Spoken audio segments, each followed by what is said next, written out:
Bom dia a todos. Quero saudar a todos com graça e a paz do Senhor e convido-vos a abrirem as vossas Bíblias na carta de Paulo aos Efésios, capítulo 4. E vamos ler os primeiros 6 versículos deste capítulo. Capítulo 4, versículos 1 a 6.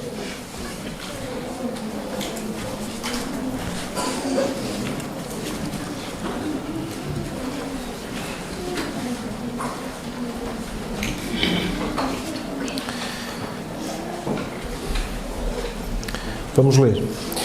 Rogo-vos, pois, eu, o prisioneiro no Senhor, que andeis de modo digno da vocação a que fostes chamados, com toda a humildade e mansidão, com longanimidade, suportando-vos uns aos outros em amor, esforçando-vos diligentemente por preservar a unidade do Espírito no vínculo da paz.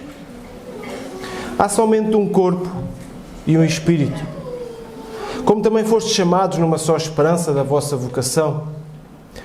Há um só Senhor, uma só fé, um só batismo. Um só Deus e Pai de todos, o qual é sobre todos, age por meio de todos e está em todos. Até aqui a leitura. Na nossa vida nós somos muitas vezes conduzidos a dilemas. Uns mais assertivos, outros um bocadinho menos. Há um dilema histórico, ridículo. Quem nasceu primeiro, o ovo ou a galinha? Quem nunca ouviu essa pergunta? Ridícula. Mas é um dilema. Algumas pessoas não conseguem responder a isto. Quem nasceu primeiro, o ovo ou a galinha? Quem é pai, não sei se algum dia teve de responder a este dilema de um dos seus filhos. Pai, de quem é que tu gostas mais? De mim ou do meu irmão? De mim ou da minha irmã? É um dilema que os filhos têm, cuja resposta também é óbvia, não é? Não é uma pergunta que tenha uma resposta. É impossível a um pai escolher um filho, dizer que ama um mais do que o outro. Mas os filhos têm este dilema. E às vezes até afirmam que o pai gosta mais daquele filho que de si próprio. O que é que faz um bom engenheiro? Ir à universidade ou ter uma boa experiência de vida? Um bom curso superior ou 10 anos de experiência? Também não há uma resposta certa. As duas coisas são importantes, concordam comigo. Há dilemas na nossa vida com os quais nós batalhamos às vezes e que não fazem muito sentido. Como filhos de Deus, nós também podemos ter um dilema, ou alguns dilemas, por assim dizer, e perder algum tipo de tempo ou energia a tentar responder a esse dilema. Por exemplo, o que é mais importante na minha vida, como filho de Deus, como cristão? A doutrina ou a vida prática?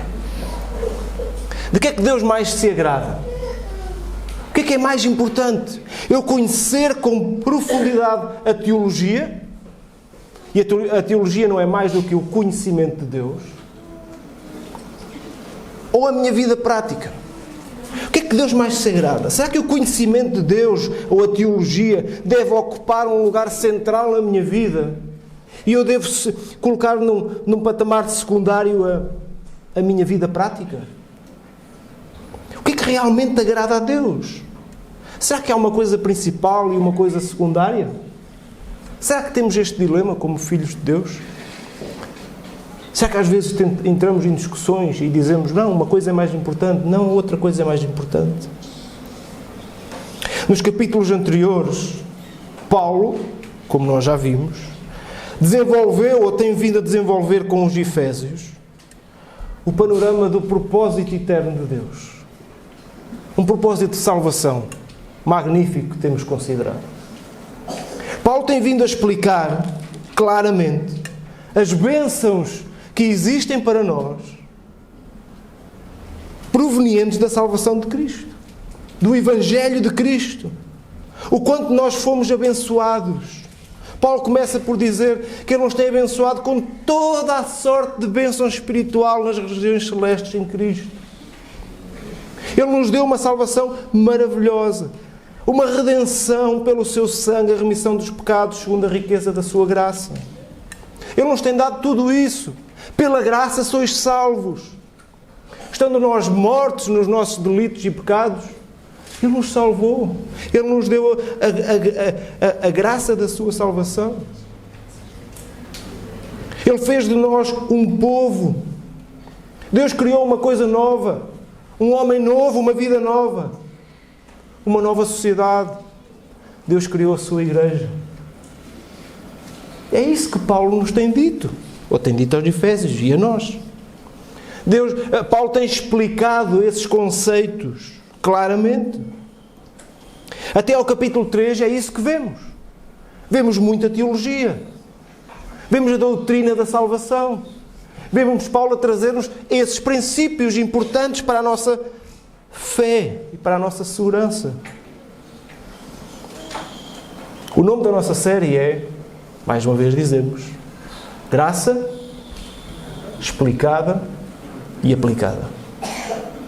Até ao final do capítulo 3 nós estivemos na graça explicada. A partir agora do capítulo 4 nós vamos entrar na graça aplicada.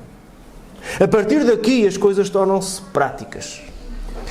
O teor da carta muda.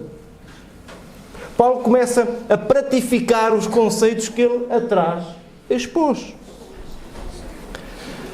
O verbo que nós encontramos no capítulo 4, no versículo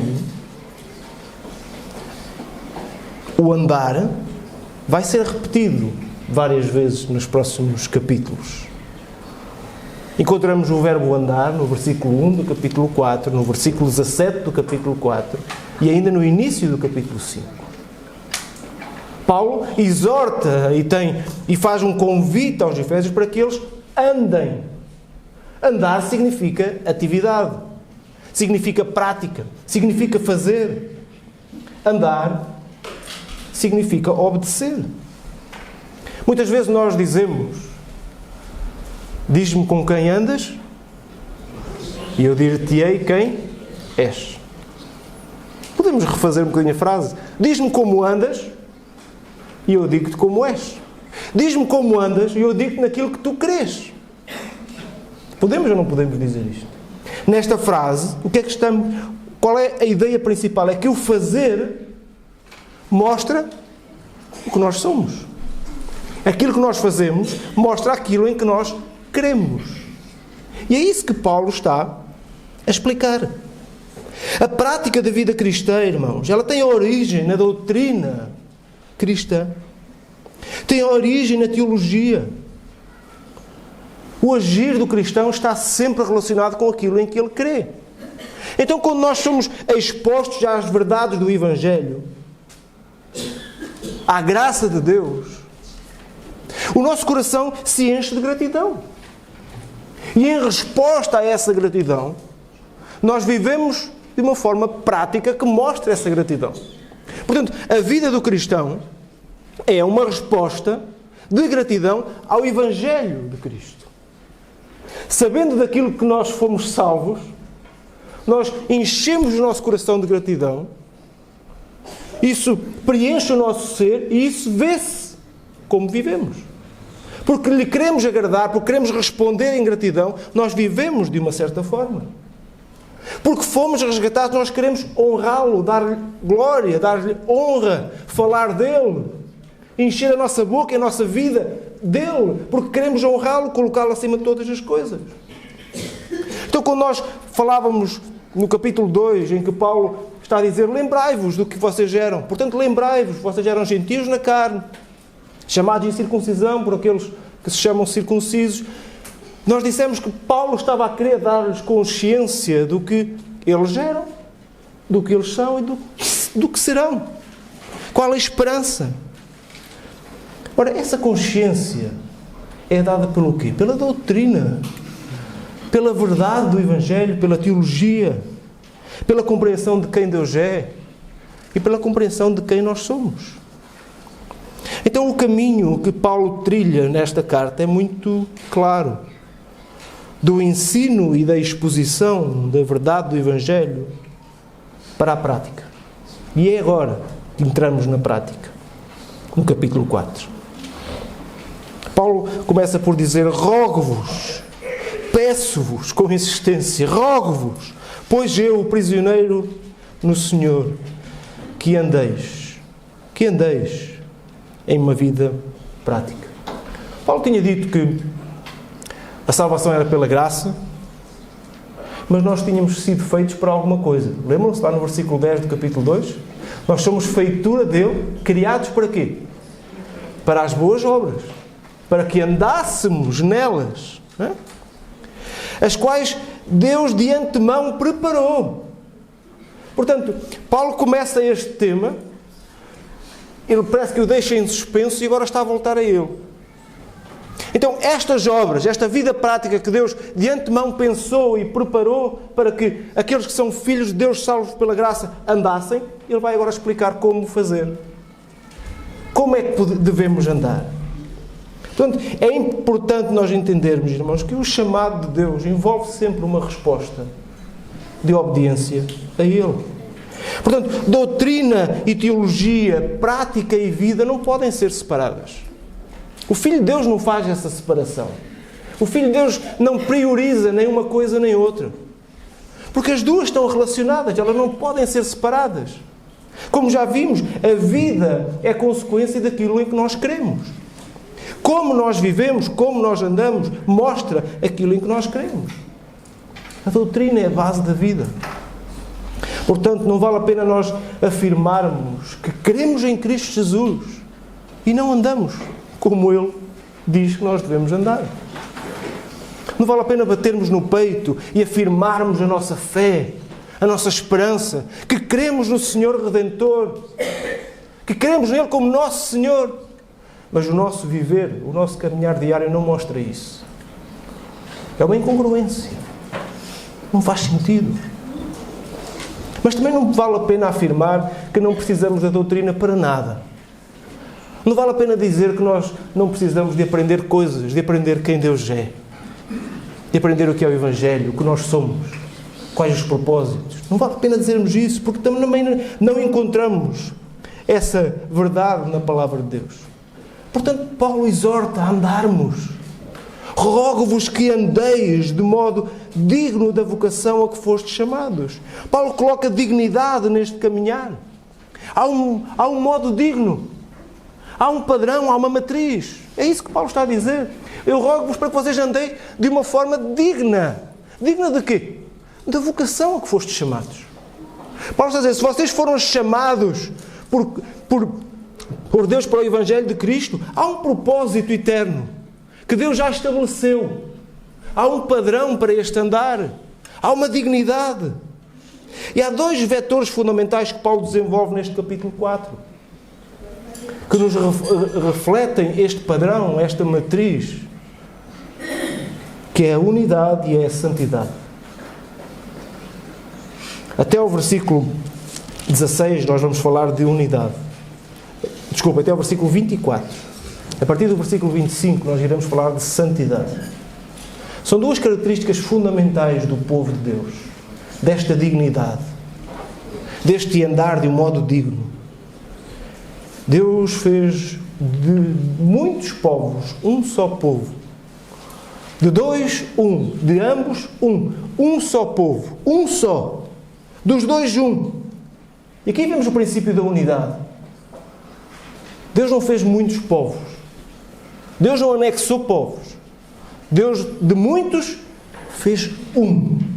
Isto fala-nos de unidade. Mas Deus também chamou para si um povo para ser separado.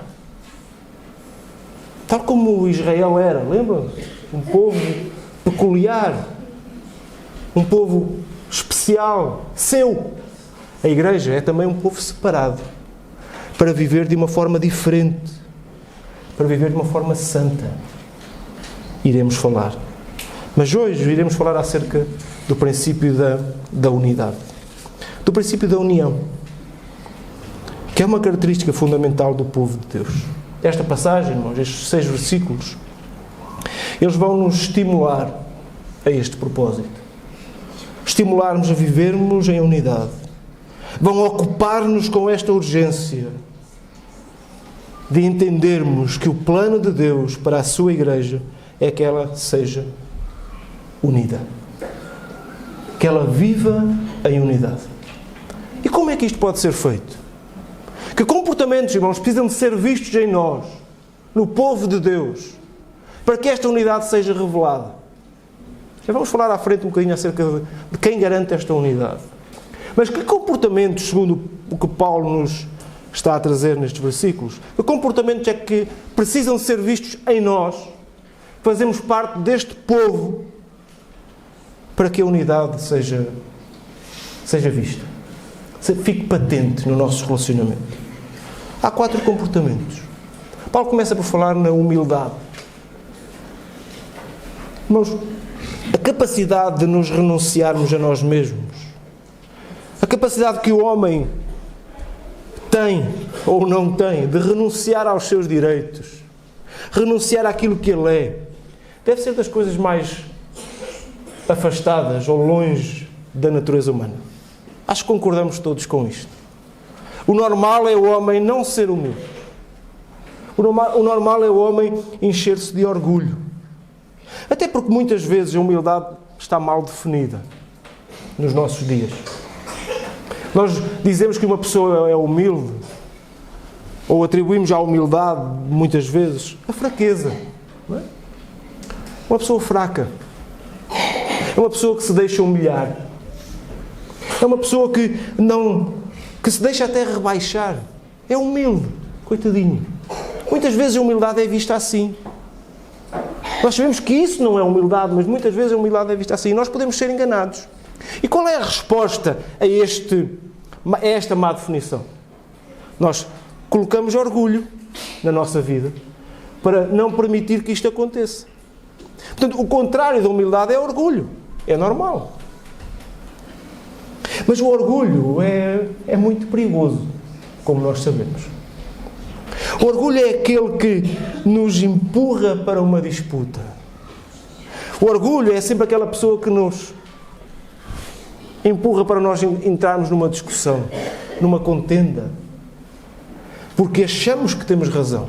O orgulho empurra-nos para isso. O orgulho segreda-nos ao ouvido e diz: tu és melhor que aquela pessoa, não permitas que isso aconteça. Tu és bom, tu és melhor, tu não és inferior. E nos relacionamentos, quando há uma má compreensão da humildade e há orgulho, temos aqui um perigo muito grande. Porque relacionamentos sem humildade e cheios de orgulho são perigosos. No povo de Deus é requerida a humildade. Porque a humildade, ela permite a concórdia, mesmo quando não há concordância. Ela permite a paz, mesmo quando não podemos não concordar uns com os outros. Mas nós, porque somos humildes, nós concordamos. Há concórdia, melhor dizendo. A humildade faz-nos considerar o outro superiores a nós mesmos. E como isso é difícil. Mas é esse o padrão que Deus espera ver na sua igreja. Como é difícil eu considerar o meu irmão inferior a mim mesmo, superior a mim mesmo. Até a boca me foge para aquilo que o ser humano é. Não é? É muito difícil, irmãos. Não vamos negar isto. É muito difícil nos nossos relacionamentos de irmãos, de filhos de Deus, nós acharmos o outro superior a nós mesmos. Nós, tendencialmente, achamos que nós somos melhores que o outro. Mas aquilo que Deus espera de nós é a humildade. A humildade é colocar Cristo em primeiro lugar, os outros, podemos fazer esta hierarquia, em segundo, e por fim viremos nós. E o quão é difícil isso acontecer. Vamos à teologia do Evangelho. Quando nós olhamos para aquilo que o Evangelho é, que nos diz que nós estávamos mortos, perdidos, condenados, sem Cristo, sem esperança, sem Deus, sem nada. Não éramos nada. E nos foi dado tudo. Quando nós vamos para essas verdades, como é que podemos ser orgulhosos? Não é? Como é que podemos ser orgulhosos? O Evangelho leva-nos a essa conclusão. Precisamos ser um povo humilde. Humilde e manso. Revelar humildade e mansidão, esses comportamentos até estão juntos no texto. A mansidão também não é fraqueza, irmãos. A mansidão é sermos controlados. A mansidão é a suavidade dos fortes. A mansidão é meiguice. Meiguice não retirando poder. Irmãos, o normal neste mundo é que os fortes se tornem ou se mostrem mais fortes. Bem, nos últimos dias nós, acho que até já nos cansámos de ver aquela conversa lá na sala oval, não é? Em que 3 pessoas se sentam para encontrar a paz, ou pelo menos para procurar o caminho da paz. E os fortes tentaram ser mais fortes. E os fortes tentaram ser ainda mais fortes. Eu não estou a assumir nenhum lado. Eu estou só a pôr o contexto. O que aconteceu ali. Pessoas responsáveis por tentar encontrar a paz e que não acharam concórdia. Discutiram. Nenhum deles foi manso. Nenhum deles controlou a sua autoridade. Nenhum deles abdicou do seu poder. A mansidão é isto. É eu abdicar, controlar a minha força e a minha autoridade em serviço dos outros. Para servir os outros. Em prol de um bem maior. Portanto, no povo de Deus não se encontram pessoas que insistem na luta pelos seus direitos, que entram em lutas, até políticas, para controlar a sua importância e a sua autoridade. Isso não existe. Não pode existir. No povo de Deus, na Igreja de Deus, neste povo separado, onde a unidade deve ser vista, não devem haver apetites descontrolados, reações descontroladas, porque tudo deve estar dominado. É isso que é mansidão. Humildade e mansidão. Qual é o padrão? Que pessoa nós podemos ver a cumprir todo este padrão? Jesus. Ele diz: tomai sobre vós o meu jugo. E o meu fardo que é leve. Há uma coisa assim, não é? Mateus 11, 29. Que sou manso e humilde de coração. Ele é o nosso padrão. Ele é o nosso padrão. Mas Paulo continua: andai de um modo digno da vocação que fostes chamados, com toda a humildade, mansidão, com longanimidade. Sermos longânimos, irmãos, é sermos pacientes. Aguentarmos muitas vezes com paciência e com toda a paciência a provocação e a injustiça. Como é difícil suportar uma injustiça? Como é difícil suportar uma provocação injusta? Entendem o quão alto o padrão está? Quem consegue por si mesmo ser firmemente paciente no sofrimento, sem tentar procurar pelas suas mãos fazer justiça ou consertar o problema? Mas Deus chama-nos a sermos longânimos. Longanimidade é ter o poder e a oportunidade de nos vingarmos e dizermos: não, eu não quero vingar-me. Nos nossos relacionamentos, ou em qualquer relacionamento onde nós estejamos, não só na igreja, mas onde nós estamos, nós vamos ser injustiçados. Em algum momento vai haver alguma ação injusta a nosso respeito. Vai acontecer. Mas também vai acontecer que o momento de nós nos vingarmos chegará. Vai chegar. E nós vamos ter na mão a oportunidade de nos vingar, o poder de nos vingarmos, e nós vamos ter que decidir o que fazer. Ser longânimo é decidir: eu não me quero vingar. Eu quero esperar naquele que pode exercer justiça. Ser longânimo é isto. É sermos pacientes. Esperarmos pelo tempo de Deus. E Paulo termina o versículo 2 falando do amor. Suportando-vos uns aos outros em amor. O amor é sempre, irmãos, o caminho para a paz. É sempre o caminho para um bom relacionamento. É sempre o caminho para que haja concordância e uma comunhão verdadeira. Seja ele em que relacionamento for. Paulo diz lá na carta aos Colossenses que acima de tudo isto, porém, esteja o amor. Que é o quê? O vínculo da perfeição. É o vínculo da perfeição. Paulo insiste, não só na carta aos Colossenses, não só em Efésios, também em Coríntios, acerca da importância de nos amarmos.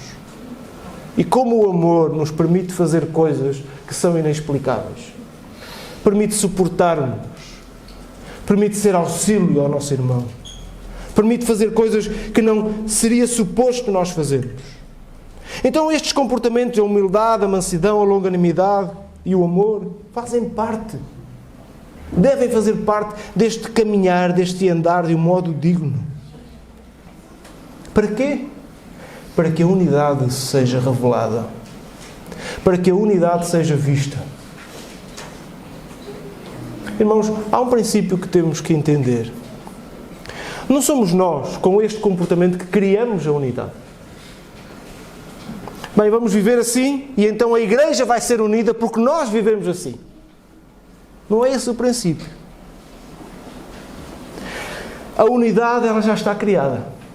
Já vimos há pouco que um dos padrões da igreja é a unidade. Foi Deus que de muitos fez um.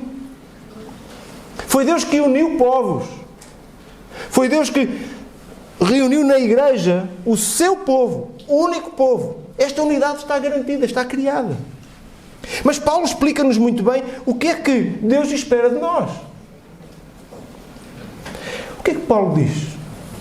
Esforçando-vos diligentemente por preservar a unidade do Espírito no vínculo da paz. Cabe-nos a nós, irmãos, esforçarmos-nos para preservar a unidade do Espírito no vínculo da paz. Duas ideias. Esforçarmos-nos e preservar. É interessante nós entendermos esta expressão esforçarmos-nos. Até aqui o que é que Paulo falou acerca do esforço humano? Nada. Absolutamente nada. Paulo tem dito insistentemente, pela graça sois salvos. Pela graça somente, mediante a fé, isto não vem de vós, não vem das obras, para que ninguém se glorie. Evitam-se se esforçar para alcançarem a salvação, porque vocês não vão conseguir. Não se esforcem. Estão a perder tempo. Mas agora que somos povo, agora que somos igreja, agora que somos um, Paulo diz, esforcem-se. Esforcem-se por preservar. Sim, preservar a unidade envolve esforço. Custa. Envolve sacrifício, irmãos. É isso que Paulo está a dizer. A unidade está criada de uma forma... A sua natureza unida está criada, mas exige de nós andar de um modo digno para que a preservemos. Para que a mostremos. Para que ela seja vista e patente a todos. Então eu não posso ficar extremamente sensível às verdades do Evangelho e permanecer inconsciente ao chamado para viver em união como igreja. Eu não posso olhar para as verdades do Evangelho e ficar extremamente emocionado, com o meu coração grato, dobrar o meu joelho em gratidão a Deus e depois permanecer inconsciente a esta verdade, a este chamado para viver em unidade. Deus chama-nos para isto, para preservarmos a unidade. Se o meu coração arde com o Evangelho, mas gela perante a dignidade de amar o meu irmão, eu ainda não compreendi verdadeiramente o chamado. Se o meu coração arde com as verdades do Evangelho, mas não está muito virado para a necessidade de amar o meu irmão, de ser humilde, de ser manso, de ser longânimo, de suportar, eu ainda não compreendi bem o chamado. Porque as duas coisas não se desligam. Elas estão ligadas. Se somos povo, Deus chama-nos para preservarmos esta unidade. Isso vai envolver esforço. Vai envolver sacrifício, não vale a pena enganar-nos. Vamos ter que tomar decisões muitas vezes difíceis. E acima de tudo, negar-nos a nós mesmos.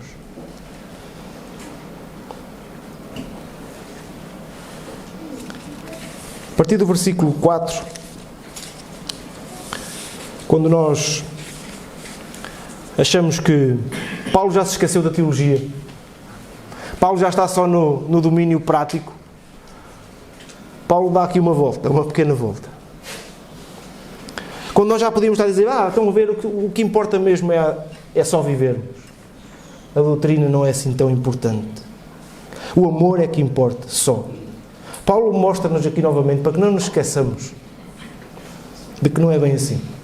E do versículo 4 ao versículo 6, ainda que o teor seja eminentemente prático, Paulo traz-nos aqui uma doutrina talvez a mais difícil de interpretar, que é a doutrina da Trindade. E Paulo vai nos mostrar como esta doutrina nos leva a compreender a necessidade e a urgência de vivermos em unidade. Há somente um corpo e um espírito, como também fostes chamados numa só esperança da vossa vocação. Há um só Senhor, uma só fé, um só batismo. Um só Deus e Pai de todos, o qual é sobre todos, age por meio de todos e está em todos. Paulo começa por dizer que há um só corpo. Já vimos, uma só igreja, composta por crentes, por aqueles que creem em Cristo Jesus, sejam eles de que origem seja, judeus, gentios, o que seja. Mas Paulo diz que esta unidade do corpo é mantida pelo Espírito. Ao início nós tínhamos dito que o Espírito é o selo, é a garantia. Porquê é que nós podemos dizer que somos um só corpo? Porque o Espírito habita em mim, habita em ti, habita em ti, habita em cada um de nós individualmente. O mesmo Espírito, não é um Espírito diferente. Cada um de nós não tem um Espírito diferente, não. O Espírito Santo de Deus habita em cada um de nós. O mesmo Espírito, com o mesmo poder, o mesmo Deus, habita individualmente no coração daquele que crê. Por isso é que nós podemos dizer que somos um só corpo. Porque é o mesmo Espírito que habita em nós. E habita em nós e habita em qualquer filho de Deus que creia no canto mais longínquo desta terra. É o Espírito que habita no coração daquele que crê. E isto faz dele ser um só povo. Há somente um corpo e um Espírito. Porque o Espírito nos preenche, porque o Espírito habita em nós. Nós podemos dizer que somos um só corpo. Esta unidade é garantida pelo Espírito Santo. Paulo diz, na primeira carta aos Coríntios, capítulo 12, versículo 13: Pois em um só Espírito todos fomos batizados em um corpo, quer judeus, quer gregos, quer escravos, quer livres, e a todos nos foi dado beber de um só Espírito. Um só corpo e um só Espírito. Mas Paulo continua. Há uma só esperança, uma só fé e um só batismo.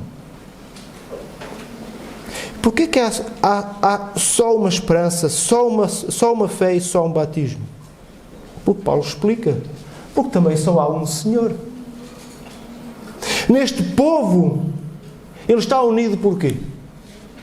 Porquê que esta unidade está criada? Porque nós só somos povo quando cremos no Senhor Jesus. E somos povo porque todos cremos no Senhor Jesus. Ele é o objeto da nossa fé. De todos. De todos. Nós temos que crer no mesmo para pertencer ao corpo. Nós temos que crer em Cristo Jesus como nosso Senhor para pertencermos a este corpo. A nossa esperança tem que estar na mesma pessoa, em Jesus. A nossa fé tem que estar na mesma pessoa, em Jesus. Nós somos batizados todos em Cristo. E isso faz de nós um povo unido. Em Cristo a unidade é garantida. Em Jesus nós cremos. Em Jesus fomos batizados. E em Jesus temos a nossa esperança garantida. Portanto, a unidade é garantida através de Cristo Jesus. Porque Ele é o objeto da nossa fé. Comum de todos nós. de todos. Mas também há um só Deus e Pai de todos, há uma só família. Uma só família. Deus é o Pai de toda a igreja, de todo o povo de Deus, tanto na terra como no céu. Deus é sobre todos, jaz por meio de todos e está em todos. Ele é o nosso Pai. O mesmo Pai. O único Pai. E porque Ele é o nosso Pai e nós somos uma família, a unidade está garantida. Quem garante a unidade é o próprio Deus, que se manifesta nestas três pessoas que nós conhecemos: no Pai, no Filho e no Espírito Santo. Nós somos uma família porque Deus é o nosso Pai. Temos uma única fé, uma única esperança, um só batismo em Cristo Jesus. E somos selados, somos habitados pelo Espírito. Irmãos, só pode haver unidade na igreja porque há unidade na Trindade. A igreja só pode ser considerada unida porque é Deus quem garante essa unidade. A natureza de Deus, unida, transfere-se para a igreja. Ela só pode ser uma, porque Deus também é um, indivisível, indestrutível e impossível de desunir. Entendemos estas verdades? Entendemos como isto nos motiva a vivermos em unidade? O que dizer? Será que algum de nós pode, conscientemente perante estas verdades, dizer: bem, eu não quero ser unido. Eu não me quero unir ao meu irmão. Eu não quero fazer parte deste corpo. Eu creio só. Mas não me quero misturar. Não me quero envolver. Perante estas verdades, perante esta teologia, perante esta doutrina, como não ser motivado, ver o nosso coração arder para pertencer a esta unidade, para preservar esta unidade? E nós terminamos com algumas aplicações muito breves. Esse é um perigo muito grande na igreja. A condescendência. Precisamos de ter cuidado com a condescendência na nossa vida. Deus chama-nos para andarmos do modo digno da vocação a que fomos chamados. Este é o padrão de Deus. E muitas vezes nós condescendemos. Muitas vezes nós relativizamos. Muitas vezes nós achamos que isto não é assim tão importante. É um perigo para a nossa vida. Nós acharmos que o nosso caminhar não é tão importante, é mais importante aquilo em que eu creio. A palavra de Deus é clara e mostra-nos que nós fomos chamados para andarmos de um modo digno.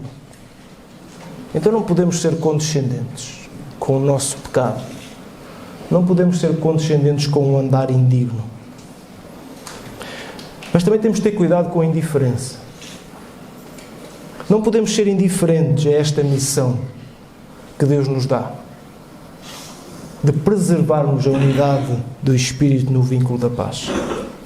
Se é necessário esforço, se é necessário diligência, é a expressão usada por Paulo, se é necessário negarmos a nós mesmos, então esforcemo-nos, sejamos diligentes e neguemo-nos a nós mesmos, para que a unidade seja vista, para que a unidade seja preservada, para que a unidade do corpo seja reconhecida onde quer que o corpo esteja. Não podemos ser indiferentes.